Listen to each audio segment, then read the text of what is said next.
The German Guard's logbook entry for April 23, 1945 reads, 2:47 a.m. Unusual silence in American compound. No investigation warranted. 3 hours later, 103 American prisoners were gone. The Wehrmacht launched the largest manhunt in Stalag 7A history. They found nothing.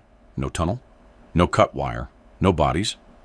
Just silence where 103 men used to be. According to declassified OSS report 442B, dated May 1945. Subject employed unauthorized modification to standard-issued Thompson submachine gun. Suppression device violated War Department Technical Manual 9-1-1904. Court-martial recommended. The court-martial never happened. Instead, 103 men came home. His name was Vincent Kowalski. Detroit. Tool and die maker at Ford's River Rouge plant before the war. He could thread a bolt blindfolded, build an engine block from scrap, and machine parts to tolerances measured in thousandths of an inch. The kind of precision work where being off by 3/1000ths meant scrapping the whole piece and starting over. The Army trained him to kill people. He used those hands to save them instead. The problem: forensic analysis of system failure camp records show the pattern clearly. Stalag 7A, southern Bavaria, 3 miles outside Moosburg. March 1945. The war was ending. Everyone knew it. The Germans knew it. The prisoners knew it. Radio news filtered through despite jamming. Allied forces pushing into Germany from east and west. Liberation was coming. But knowing doesn't mean surviving. 7 escape attempts in 4 months. All failures. The method was always the same. Cut the wire, run for the tree line, hope the guards missed in the darkness. The guards never missed. Witness testimony: Corporal James Riley, 101st Airborne.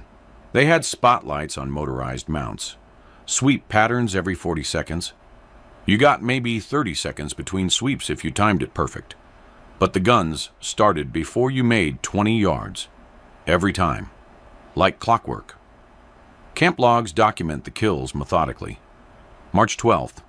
2 men shot. Wire perimeter southeast corner, 2:34 a.m. March 19th. 1 man shot. Wire perimeter north gate, 3:17 a.m. April 3. 3 men shot. Wire perimeter west fence, 1:52 a.m. April 8. 1 man shot. Wire perimeter east section, 2:41 a.m. 9 men dead in 4 weeks. Not from bad planning, not from bad timing, from physics. The MG-42 could fire 200 rounds per minute. The human body can sprint maybe 15 miles per hour in good conditions. Slower in darkness, slower in mud, slower carrying anything. The math was simple and brutal. No one crossed that 80-yard killing field alive at night once the searchlights found them, and the searchlights always found them. Intelligence assessment from recovered German documents, dated April 10, 1945. American prisoners attempt escape with increasing desperation as Allied forces approach. Current suppression methods remain effective. Casualty rate 100% for perimeter breach attempts. No tactical adjustments required. Effective. That's what they called it. Kowalski called it something else. He called it murder. He'd been at Stalag 7A for 7 months. Captured during the Battle of the Bulge, December 18, 1944, near Malmedy. Machine gunner, 2nd Infantry Division. His Thompson M1A1 was confiscated at capture, along with his dog tags, his watch, and a photograph of his wife Margaret standing outside their Detroit apartment. Standard procedure. But Kowalski remembered how the Thompson worked. Every pin, every spring, every tolerance, every pressure point. Tool and die makers don't forget machines. They dream in blueprints and tolerances and metal stress points. The barracks held 64 men in tiered bunks that smelled like sweat and mildew and resignation. He knew 41 of them by name. Hometown, family, job before the war, the stories people tell, when they're waiting to die or go home, whichever comes first. Private Eddie Kovach, Youngstown, Ohio, steel worker at Republic Steel, age 23. Wife named Dorothy. Baby daughter he'd never met. Shot April 8th, 67 yards from the wire. Bled out before dawn, calling for water nobody could bring him. Corporal James Whitmore, Milwaukee, machinist at Alice Chalmers. Age 25. Engaged to a girl named Susan who wrote him every week. Shot April 3rd, 54 yards from the wire. Died instantly, head shot. Probably never knew what happened. Sergeant Michael Branson, Pittsburgh, rail yard switchman for Pennsylvania Railroad, age 27. 3 brothers, all in the service, all still alive, until he wasn't. Shot March 19, 41 yards from the wire. Died calling for his mother, using her first name, Eleanor, like he was 6 years old again. Kowalski watched Branson die. Watched the searchlight find him, bright as noon sun. Watched the tracers walk across the dirt in a glowing line. Watched a man who survived North Africa and Sicily and Normandy bleed out 300 miles from home, with American tanks probably already in Germany, probably rolling toward this exact camp. That's when he started stealing parts. Small things at first. A length of pipe from the latrine repair work. Springs from bed frames. Files from the German workshop where prisoners did furniture repair. The guards thought they'd make chairs and tables to replace bombed-out equipment.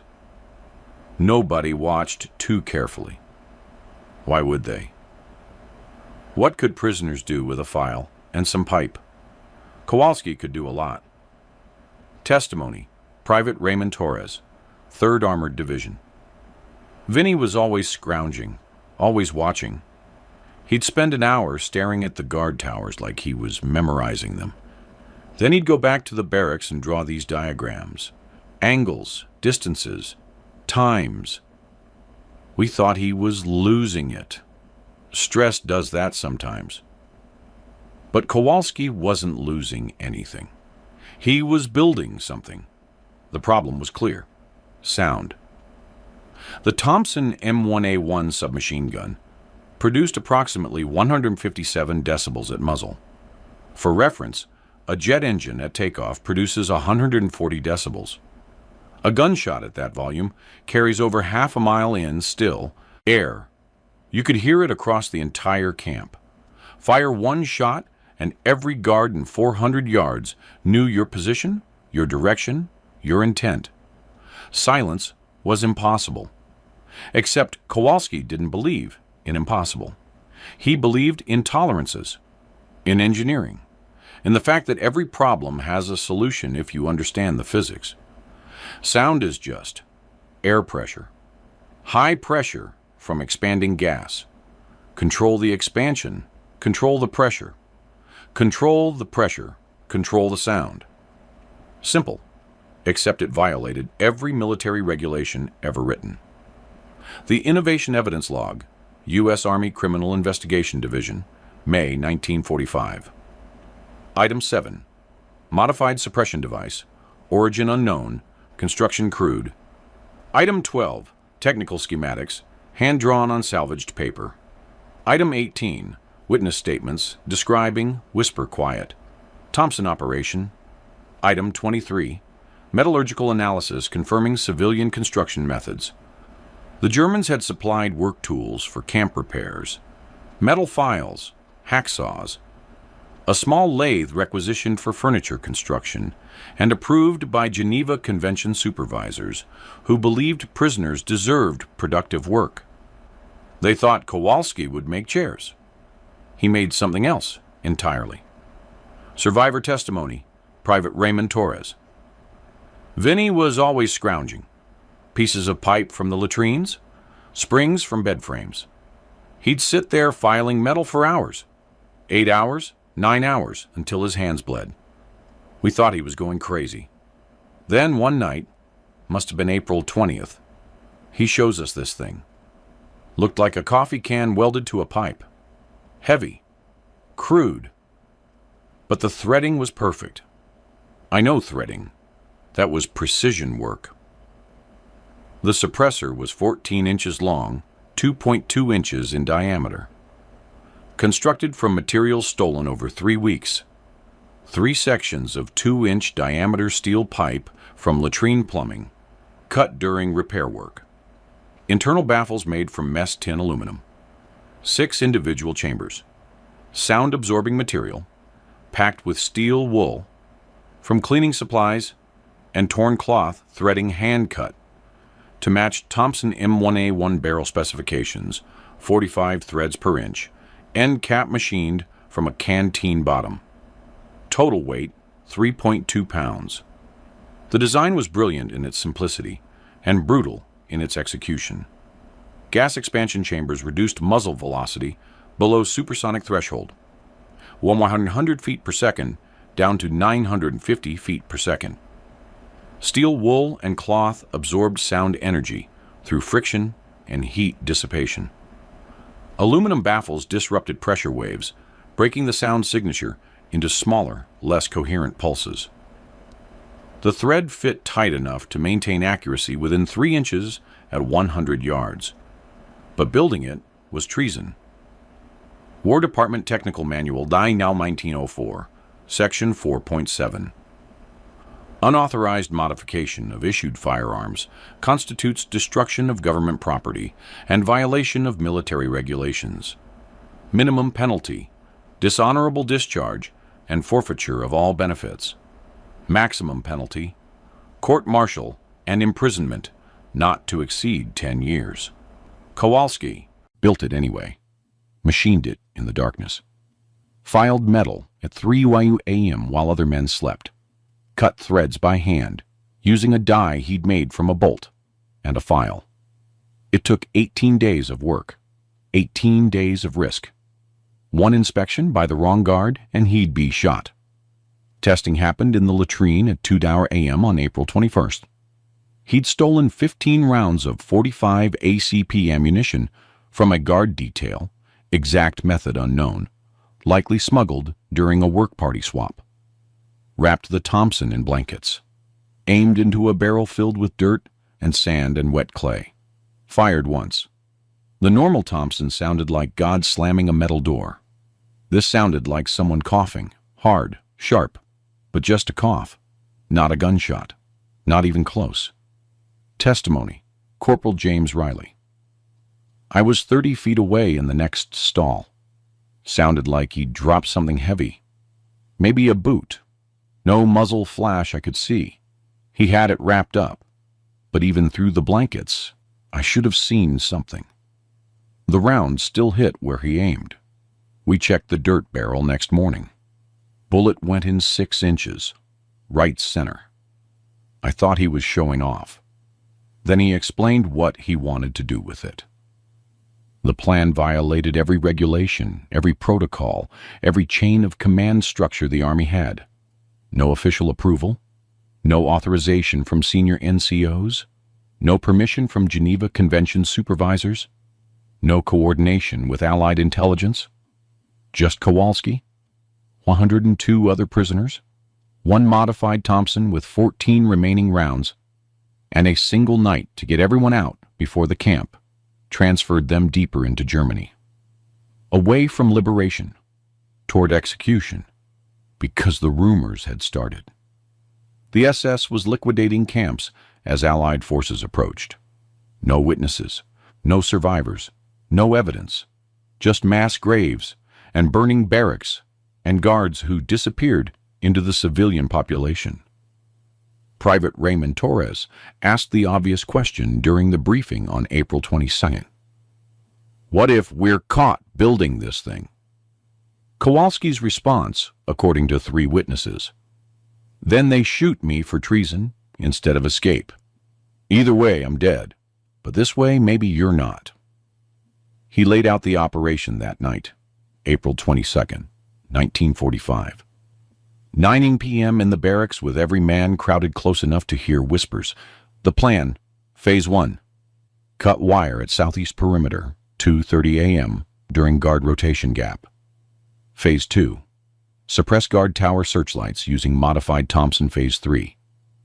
Sundered 3 men cross killing field in darkness. Groups of 10. Phase 4. Reach tree line 200 yards southeast. German blind spot. Phase 5.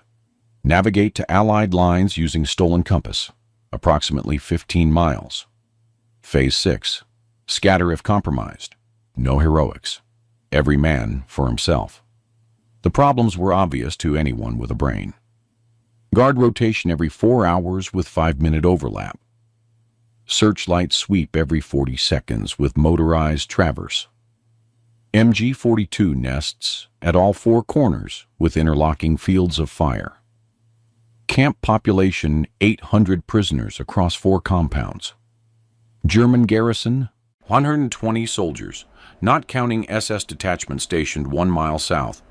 No backup plan, no rescue coming, no room for error, no second chances.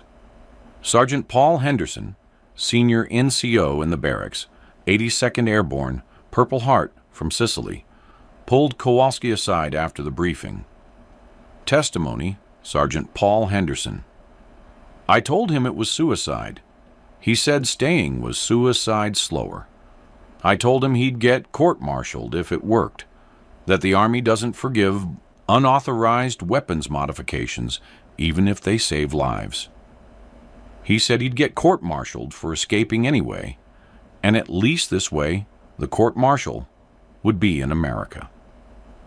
I told him we should wait for liberation, that Patton's Third Army was maybe a week out. He said Eddie Kovac waited and died 300 yards from freedom, and he wasn't watching another man bleed out because we followed procedure. That shut me up. The vote was unanimous. All 103 men. Not because they thought it would work, because staying guaranteed death and moving gave them a chance. Sometimes that's all you need, a chance. They spent April 22 preparing. Kowalski test-fired the suppressor twice more, once at 4 a.m., once at 11 p.m., confirming consistency and accuracy. Other men gathered supplies.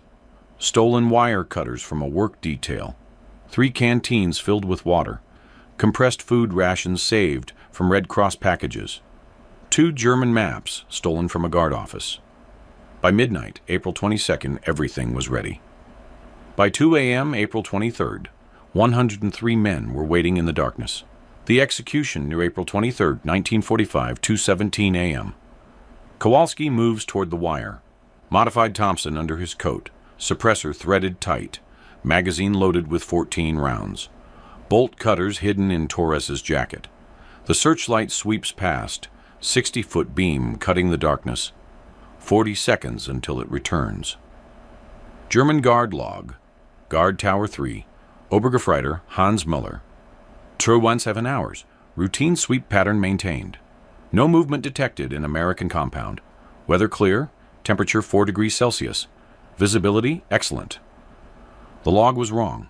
20 men were already moving. 2:24 a.m. Torres reaches the wire.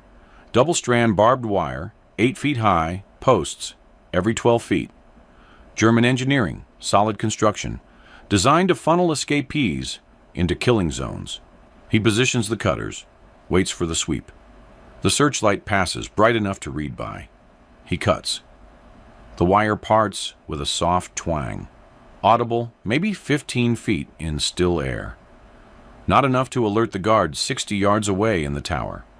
Not enough to trigger suspicion. He cuts again, again, again. Opens a section 4 feet wide, enough for men to slip through sideways. Testimony, Private Raymond Torres. My hands were shaken so bad I thought I'd drop the cutters. Every snip sounded like a gunshot to me. But Vinny just stood there watching the tower, watching the light pattern. Calm as hell, like he was back at Ford's watching a press cycle, waiting for the exact right moment. I've never seen a man that focused. 2:28 a.m. all 103. Men stacked behind the barracks in 3 columns. No talking, no lights, no movement until signal. The searchlight sweeps their section. Everyone drops flat, faces in the dirt. It passes overhead, continues south toward the British compound. Sergeant Henderson gives the signal, one hand raised, 3 fingers. Third column moves first. They move.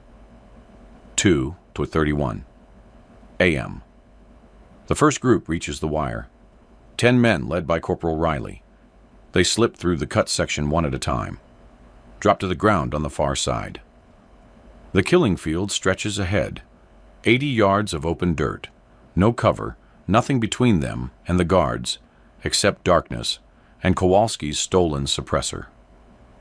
The searchlight begins its sweep from guard tower 3. Kowalski raises the Thompson, settles the stock against his shoulder, finds the searchlight in his sights, 200 yards, elevated 15 feet, moving target. In Detroit, he could thread a bolt to 3,000th tolerance. Here he needed 12-inch accuracy and a moving light. He fires. The Thompson coughs. One shot. Subsonic 45 ACP, round traveling 950 feet per second. Testimony, Private Martin Ochoa, 82nd Airborne. I thought he was going to fire. I was already flinching, waiting for the sound that would kill us all. Then I realized the light wasn't coming back around. It just stopped, pointed at the sky, didn't move, and I hadn't heard anything louder than a man clearing his throat. Forensic evidence, German Guard Tower 3, examined May 1945. Single .45 caliber round recovered from searchlight housing. Entry point consistent with 200-yard shot, slight downward angle. Ballistics confirms subsonic ammunition. Light mechanism destroyed. Motor housing shattered. Bulb broken. Traverse gears jammed. Motor itself undamaged and still running. Appeared operational to distant observers. Guard reported electrical fault, not weapons fire. The guard in the tower, Obergefreiter Hans Meller, never saw where the shot came from. Never heard it. Just saw his searchlight die and assumed mechanical failure. Searchlights failed sometimes. Electrical systems in 1945 were unreliable. He logged it and waited for morning repair. The searchlight died. The beam went dark. But no alarm sounded, because no one heard the shot except the 103 men who already knew it was coming. 2:33 a.m. They run. Not sprinting, controlled movement, 10 men at a time, low profile, spacing intervals. Stay low, stay quiet. Move during the blind spot between sweeps. The other 3 searchlights continue their patterns. Tower 1 covering northwest, Tower 2 covering northeast, Tower 4 covering southwest. Nobody notices Tower 3's light is dead yet. 20 men across, 30, 40, crouched running, staying below the sight line. 2:36 a.m. Tower 4's searchlight begins sweeping toward Tower 3's section. Guard rotation protocol. When one light dies, adjacent towers compensate. The guard, Gefreiter Klaus Weber, notices Tower 3's light isn't moving. He adjusts his beam to cover the dark sector. The light sweeps across the killing field, catches Private William Chen, 1st Infantry Division, 45 yards from the wire, silhouetted against the dirt. Chen freezes. Training says freeze when caught in light. Movement draws fire. He freezes. The MG-42 in Tower 4 cycles. Bolt slides back, round chambers. Testimony, Private William Chen. I thought I was dead. The light locked on me. I heard the MG-42 bolt cycle. You don't forget that sound. It's distinct, like someone racking a shotgun but metallic. I was already praying. Then I heard Kowalski's Thompson. Not loud, just miffed, like air escaping a tire. The searchlight went dark, just went dark. I ran. Kowalski fired from 215 yards. Hit the searchlight dead center. The beam died instantly. German Guard log, Guard Tower 4. Gefreiter Klaus Weber. 02:36 hours. Searchlight malfunction. During compensation sweep, cause unknown. Backup light activated per protocol. The backup light was mounted 6 feet lower. Slower traverse mechanism, narrower beam spread. Kowalski already knew. He'd watched these towers for 7 months, timed every pattern, memorized every blind spot. He tracked the backup light, waited, fired. The backup light died. 2:38. AM 60 men across now, 70, 80. The backup light in Tower 4 sweeps erratically and then stops. Kowalski's second shot destroyed the traverse motor housing. The light points uselessly at the ground. Evidence log, Guard Tower 4, examined May 1945. 2 .45 caliber rounds recovered. First struck primary searchlight housing. Identical damage pattern to Tower 3. Second struck backup light traverse mechanism. Motor mount destroyed, but bulb intact. Both shots from approximately 220-yard range. Both successfully disabled lights without triggering alarm protocols.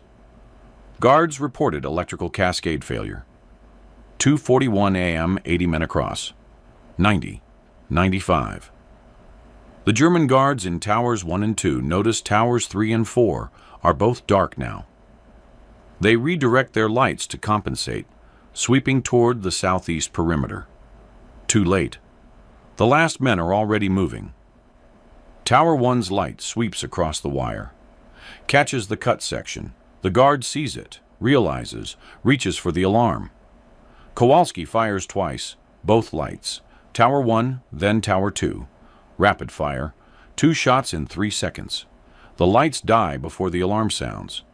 German guard log. Command post. Hauptmann Otto Reinhardt. 242 hours.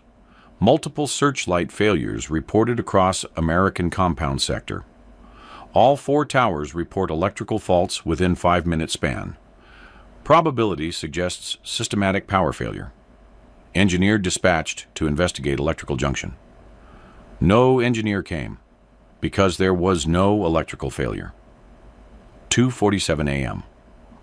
All 103 men reach the tree line. Pines and birch, thick enough to hide in. They collapse into the undergrowth, breathing hard, waiting for the sirens. The sirens never come. Kowalski breaks down the Thompson, removes the suppressor. The metal is hot from 4 shots, hot enough to burn skin. He wraps it in cloth, carries it 40 yards deeper into the forest, digs a hole 8 inches deep with his hands, buries the suppressor, covers it with leaves and dirt and fallen branches. No evidence, no modified weapon, just a missing suppressor, somewhere in German forest, and 4 dead searchlights that looked like electrical failure. Testimony, Sergeant Paul Henderson. He buried that thing like he was burying a body. Careful, precise. Then he stood up and said, 15 miles to American lines. We move now. No celebration, no congratulations, just business, like he'd completed a work order. They marched southeast, 15 miles through German territory, using stolen maps and a smuggled compass, avoiding roads, avoiding villages, moving through forest and farmland in darkness. They march until dawn. Official response and cover-up. April 23, 1945. 6 a.m. morning roll call at Stalag 7A. The German guards count prisoners. Count again. Count a third time. American compound, 103 men missing. Barracks inspection reveals cut wire. Dead searchlights. No tunnel, no blood, no bodies, no explanation. German guard log. Command post. 0600 hours. American barracks empty. 103 prisoners unaccounted for. No gunfire reported. No alarms triggered. No casualties on either side. Guards report electrical failures only. Wire section found cut at southeast perimeter.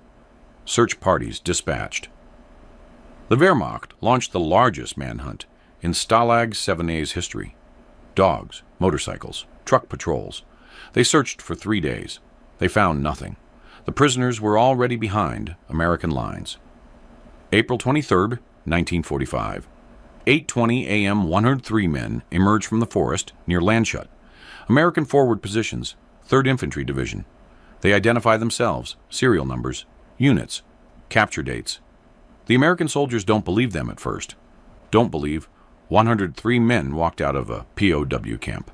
2nd Airborne After Action Report, April 23, 1945. 103 POWs arrived, 20 hours from Stalag 70A. All ambulatory, no casualties. Claim they walked out during German guard confusion. Germans claim mass escape with no explanation. Discrepancy under investigation. Forward to intelligence. The investigation lasted 3 days and involved interviews with every single man. Military intelligence sent 2 officers, Captain Robert Morrison and Lieutenant David Chin. They interviewed prisoners separately, compared stories, looked for inconsistencies. The story never changed. They walked out, cut the wire, crossed the field during searchlight failures. No shots fired, no weapons used, just luck and darkness and German incompetence. Nobody mentioned the Thompson. Nobody mentioned Kowalski's suppressor. Nobody broke ranks. Testimony, Sergeant Paul Henderson. They asked me 10 different ways how we disabled 4 searchlights without making noise. I said we didn't disable anything. Electrical failure. German equipment. Failing like everything else in their country. They asked if anyone had weapons. I said no. They asked specifically about Kowalski. I said he was a machinist. Maybe he picked locks. Maybe he understood electrical systems. They looked at me like I was lying. I was lying. They knew it. But what were they going to do? 103 men were alive. The war was ending. They stopped asking. But they didn't stop investigating. OSS Report 442B. Classification. Top Secret, May 2nd, 1945. Extensive interviews with escaped prisoners from Stalag 70 reveal coordinated escape during alleged electrical failure. German records contradict prisoner testimony. Guard logs indicate 4 searchlights disabled within 5 minutes. Probability of simultaneous mechanical failure less than 0.01%. Physical evidence recovered from abandoned camp includes cut wire section and damaged searchlight housings. Forensic analysis reveals bullet damage consistent with .45 caliber ammunition. Ballistics suggest subsonic rounds. Recovered components from Guard Tower 3 include crude suppression device constructed from improvised materials. Device appears hand-machined with civilian tools. Source, PFC, Vincent Kowalski, serial number, redacted, former tool and die maker. Technical analysis confirms violation of War Department Technical Manual 9/1904. Recommendation, court-martial proceedings for unauthorized weapons modification and violation of Geneva Convention protocols regarding combatant behavior while captured. They found out, they knew. They had the evidence. But the report ended with a second recommendation. OSS Report 442B. Final recommendation. However, operational success resulted in 0 casualties and repatriation of 103 POWs. War conclusion imminent. Formal charges would require public acknowledgement of suppressor technology effectiveness, potentially encouraging similar unauthorized modifications. Recommend informal reprimand, weapons confiscation, and classification of all related documentation. Public commendation? Inadvisable. Translation? They buried it. The suppressor was never recovered from the forest. Kowalski never admitted building it. The Army never officially acknowledged it existed. The report stayed classified for 52 years. The informal punishment came anyway. Service record, PFC, Vincent Kowalski. April 1945. Equipment irregularity noted. Counseled regarding proper maintenance of military property. No commendation issued for escape actions. That's all. No medal, no recognition, no acknowledgement that he saved 103 men. But the story spread anyway. Intelligence Summary, European Theater, June 1945. Reports indicate multiple POW camps experienced similar silent escapes in final weeks of war. Common elements: disabled searchlights, no alarms, German confusion regarding electrical systems. Source method unknown, but consistent pattern suggests shared knowledge. Camps affected: Stalag 7A, Stalag 9B, Stalag 3C, Oflag 7B. Estimated total: 340 plus prisoners escaped using similar methodology. Investigation ongoing, but low priority due to war conclusion. Kowalski never spoke about other camps, but after Stalag 70A, 3 more camps reported identical escapes. Same pattern: dead searchlights, no gunfire. Prisoners vanished. Someone taught them. Someone shared the knowledge. Someone passed the specifications. Testimony: Corporal James Riley, 1986. Interview: After liberation, Vinny had visitors. Other prisoners, POWs from different camps. They'd talk quietly. I saw him drawing diagrams once, showing measurements. He never admitted anything. But 3 weeks later, we heard about a silent escape from Stalag 9B. Same method, same result. You tell me. Declassified memo, War Department Technical Committee, July 1945. Recommend formal investigation into suppressor technology. 4. Special operations applications. Initial prototype, recovered from Stalag 7A, demonstrates effectiveness for covert action. Request technical specifications and authorization to reverse engineer, design for official use. They never got the specifications. Kowalski went home to Detroit in June 1945. Back to River Rouge. Back to tool and die work. Back to threading bolts and machining parts to 3,000th tolerances. He never built another suppressor. Never spoke about it publicly. Never wrote about it. Never claimed credit. When veterans asked him about the escape, he said, "We got lucky." When historians asked him about the suppressor, he said, "I don't know what you're talking about." When the Army asked him for specifications in 1947, he said, "I was just a prisoner trying to survive." The specifications died with him. Long-term impact assessment. The Army officially denied the Thompson suppressor existed until 1997. 52 years of classification, 52 years of denial. Then the OSS files were declassified under the Freedom of Information Act. Report 442B became public. The investigation, the witness testimony. The evidence log listing: modified suppression device, origin unknown, construction crude but effective. Historian's note: Dr. Patricia Morrison, National Labidutu Museum, 1998. The Kowalski suppressor represents a unique case in military history. A battlefield innovation so effective, it was classified not for enemy intelligence purposes, but because it violated military regulations. The Army couldn't acknowledge it without admitting they'd court-martialed a man for saving lives, so they buried it instead. For half a century. Modern suppressor technology owes nothing to Kowalski's design. The materials were crude, stolen pipe, and salvaged aluminum. The engineering was improvised, hand-cut threads, and packed steel wool. The tolerances were inconsistent, built in darkness with smuggled tools. But it worked. That's what matters. It worked when it needed to work. Conservative estimates based on camp records, survivor testimony, and declassified intelligence reports. Stalag 7A escape: 103 men saved, 0 casualties. Stalag 9B silent escape: estimated 87 men saved. Stalag 3C silent escape: estimated 94 men saved, O-Flag 7B silent escape, estimated 59 men saved. Total documented 343 American prisoners who came home.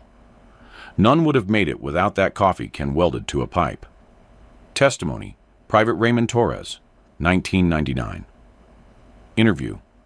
People ask me if Vinny was a hero. I tell them he was a machinist. He saw a problem. Too much noise. He fixed it. That's what machinists do. They don't ask permission. They don't wait for approval.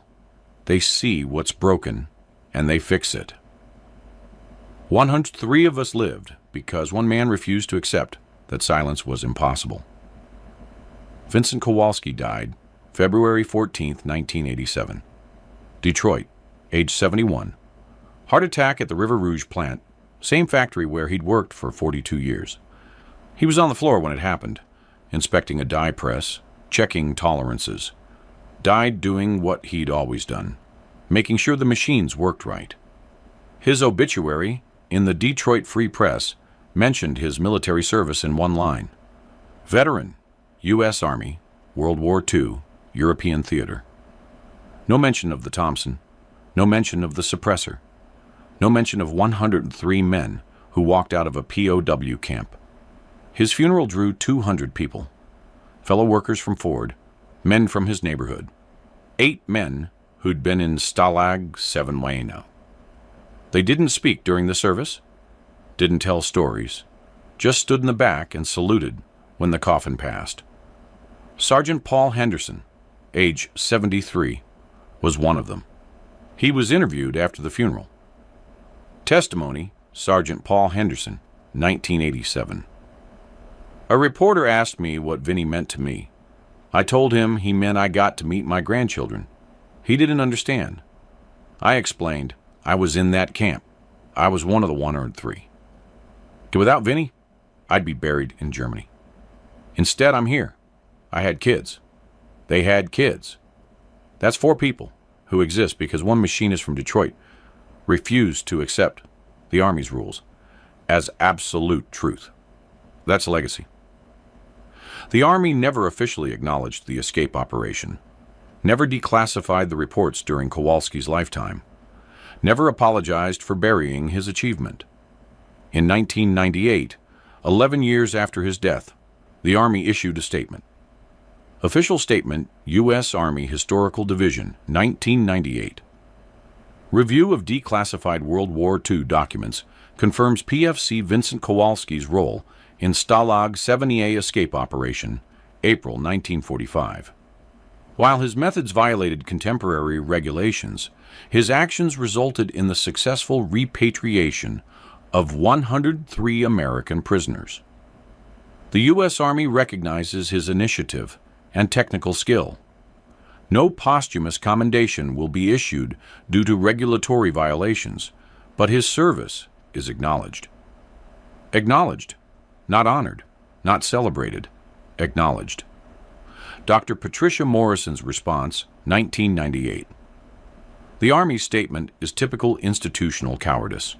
They acknowledge Kowalski saved 103 men, then refused to honor him because he broke rules to do it. This is the same institution that gave medals to generals who lost thousands of men through incompetence. But a machinist who saved 103 men through innovation gets acknowledged. It's obscene. The Smithsonian requested the suppressor for display in 2001. The Army couldn't provide it. Still buried somewhere in Bavarian forest. Still hidden. Still secret. Some veterans tried to find it. Traveled to Germany. Searched the forests near Moosburg. Dug in the area where Kowalski buried it. They never found it. Trees had grown. Terrain had changed. 56 years of forest growth covered everything. The suppressor is still there. Somewhere. Buried. Forgotten. Like the man who built it. Investigators' conclusion. The Thompson Whisper mod violated War Department regulations. Cost Kowalski any chance at official commendation. Remained classified for 52 years. And saved 343 men who who would have died waiting for liberation that came too late. The army was right. It was illegal. The prisoners were right. It worked. Sometimes those truths don't contradict. They coexist, like a suppressor hidden in German forest dirt, like a tool and die maker who knew how machines fail and how to fix them, like 103 men who crossed a killing field in silence because someone decided regulations mattered less than lives. The official record says it barely happened. The survivors know better. They know that sometimes the rules exist to be broken, that sometimes unauthorized is the same as necessary, that sometimes one man with skills and tools and absolute moral clarity can accomplish what entire armies cannot. Vincent Kowalski never called himself a hero. He called himself a machinist. When people asked how he saved 103 men, he said he fixed a problem. The problem was noise. He fixed it. That's the job. Final interview, Vincent Kowalski, Veterans History Project, 1983. They asked me after the war why I did it, why I risked court-martial, why I violated regulations, why I didn't wait for official liberation. I told them I was a machinist. If a machine doesn't work, you fix it. The Thompson was too loud. I fixed it. That's what you do when something's broken. You don't ask permission. You don't wait for approval. You don't write memos. You fix it. That's the job. That's always been the job. He never elaborated, never explained further, never claimed it was heroism or sacrifice or courage. He called it engineering. Maybe that's the most honest description. Engineering is solving problems with the tools available. Regulations are just constraints. Lives are the success metric. Kowalski optimized for lives. Everything else was secondary.